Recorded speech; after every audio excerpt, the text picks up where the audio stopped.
Okay, there are a lot of caveats associated with this. And of course, we don't know a lot of the details. But still, if we are to think about things that can facilitate transaction in this market, it does seem like the administration is committed on some level to make the housing market better, to get people out of their, 3% mortgage rates and get some deals done. If you can't do it on the rate front, you're going to do it somewhere else. So listen, the Pulte report was fine, I think. I don't think it necessitated the kind of move you saw. I don't think the move was commensurate with the numbers in the guide. But this is exciting people, clearly. And then if you do get rates lower, forget about a rate cut. If rates move in the right direction, then maybe you get some tailwinds here. But to me, the mitigating factor continues to be what happens on the employment side of things. And although people will say the employment picture is still robust, and it is through the lens of the 4.2% or 4.1%, there are things below the surface that are concerning. Yeah, I mean, I just think it's dumb, this whole tax thing, because if you think about it, I think the average price of a home in America is like $500,000, about less than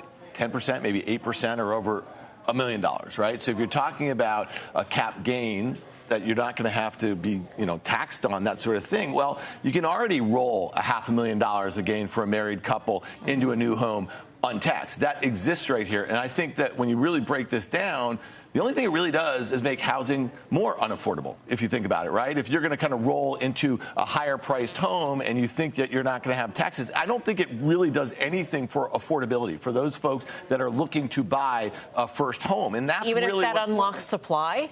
Because they're rolling out of a house, so that house is now on the market. Maybe. I mean, there's no.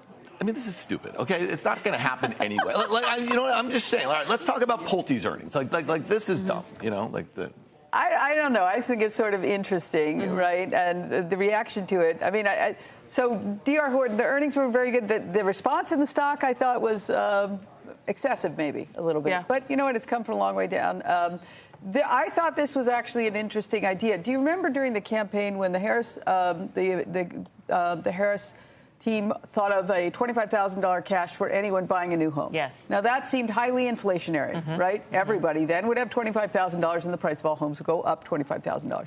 This, I think, is sort of interesting because I do think there are homes that would fall under that it would be meaningful for the sellers. They've been hanging on, whether it's because they have a low mortgage or just because they would have a big tax bill. And so to unlock some supply, I think just when you have supply. But why aren't they doing it right now? You have the break. You have up to $500,000 for married couples that you don't have to pay tax on. If you don't want to buy another home, let's say you are retiring, you're looking to size down, you don't want to buy another home, maybe you want to rent.